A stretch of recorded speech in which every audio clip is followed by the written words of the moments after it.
So இது மூலியமா வாழ்க்கை உங்களை பழி வாங்குதுன்னு நினைக்காதீங்க. அது உங்களுக்குள்ள ஏதோ ஒரு விஷயத்தை ஆக்டிவேட் பண்ணுது, செயல்படுத்த முயற்சி பண்ணுது. வாழ்க்கையில எல்லாமே சத்தமா இருக்குங்க, ஒரு டிராமாட்டிக்காகவே போயிட்டு இருக்கும். நம்ம நினைச்சது நடக்காது, உறவுகளில் பிரச்சனைகள் வரலாம். ஒரு நாளில் ஸ்கெடியூல்னு எடுத்துக்கினா கூட நம்ம இந்த நேரத்துக்கு இது பண்ணணும்னு நினைப்போம், எல்லாமே பிரேக் ஆகும். ஸோ இந்த மாதிரி எல்லாமே ஒரு குழப்பத்திலேயே போயிட்டு இருந்தா ஒரு வலி உண்டாகும். அந்த வலி நமக்குள்ள ஒரு அவேர்னஸ் கிரியேட் பண்ணும், விழிப்புணர்வு. அந்த நேரத்தில் தான் இந்த அமைதிக்கே ஒரு அர்த்தத்தை கொடுக்கும். இப்போ ஃபார் எக்ஸாம்பிள் அரிசியே எடுத்துக்கலாங்களா, அரிசியில் கல் பொறுக்கிறது இல்லையா, அந்த மாதிரி தான் எது தேவை எது தேவையில்லைன்னு பொறுக்கி போடுறது. ஓகே, உங்களுக்கு ஸ்ட்ரென்த் கொடுக்கறதுக்கு முன்னாடி சப்போர்ட் எடுத்துக்கோன்னு ஏன் சொன்னேன்னா, வாழ்க்கை நீங்கள் எப்போவுமே தனிமையில் தனியாகவே வாழணுன்ற ஆசை அதுக்கு கிடையாது. ஆனால் உங்களுக்கு ஸ்ட்ரென்த்தை கொடுத்துட்டு இருந்தாங்களே, யாரோ உங்கள் வாழ்க்கையில் இருந்தாங்க, அதுக்காக தான் நீங்கள் ஸ்ட்ராங்காக இருந்தீங்கன்ற மாதிரி ஒரு நோக்கத்தில் தான். இதே அவங்க உங்கள் வாழ்க்கையிலேருந்து கிளம்பிட்டா உங்களால் இன்னும் ஸ்ட்ராங்காக இருக்க முடியுமா? ஸோ வாழ்க்கை இதெல்லாம் எடுத்துக்கோங்க.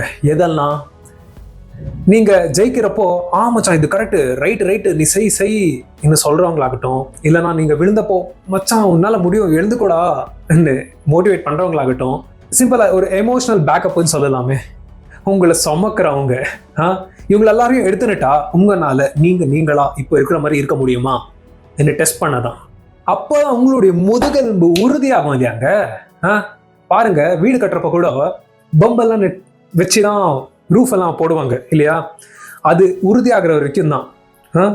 உறுதியானமில்ல பம்பை எடுத்துடுவாங்க, அப்போ அது நிற்கும். ஓகேவா? ஸோ பில்டிங்ன்றது பில்டிங் தான், பம்பு பில்டிங் கிடையாது. நீங்கள் கடன் வாங்கின அந்த சப்போர்ட் சிஸ்டம் எல்லாம் வேலை முடிஞ்சதும் கிளம்பிடும். அப்புறம் ஸ்ட்ரென்த், உங்களுக்குள்ள இருக்க அந்த ஸ்ட்ரென்த் ஆரம்பிக்கும். கிளாரிட்டி கொடுக்கறதுக்கு முன்னாடி கன்ஃபியூஷன் எடுத்துக்கோன்னு சொன்னேன். அது ஏன்னா கிளாரிட்டியை நேரடியாக கொடுத்துட முடியாதுங்க. அவ்வளோ ஈஸியாக கொடுத்தா அதுக்கு அர்த்தமே இருக்காது. வாழ்க்கை பதில முதலே கொடுத்துட்டா வாழ்க்கைக்கு சுவாரஸ்யம் இருக்காதுங்க. கொஞ்சம் குழப்பங்கள் இருக்கணும், அப்போ தான் நீங்கள் எப்படி இதை சால்வ் பண்ணணும் இன்னும் யோசிப்பீங்க கொஞ்சமாவது. ஸோ கன்ஃபியூஷனை எதுக்கு இன்ட்ரடியூஸ் பண்ண வாழ்க்கைன்னா, உங்களுக்கு மிக்ஸ்டு சிக்னல்ஸ், இவங்க நல்லவங்களா கெட்டவங்களா, இருக்கா இல்லையா, இது பண்ணலாமா வேணாவா, தப்பான பாதைகள் இப்படி போகலாமா வேணாவா, இதெல்லாமே வர்றது உங்களை கேள்வி கேட்க வைக்கணுன்றதுக்காக. நீங்கள் கொஞ்சம் அலசி ஆராய்ச்சி உங்களுக்கு எது சரி, இங்கே எது சரி இன்னும் புரிஞ்சுக்கிறதுக்காக.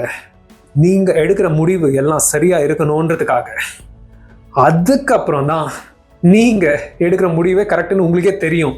அதுக்கப்புறம் தான் நீங்கள் எடுக்கிற முடிவுலையும் அர்த்தம் இருக்கும். ஏன்னா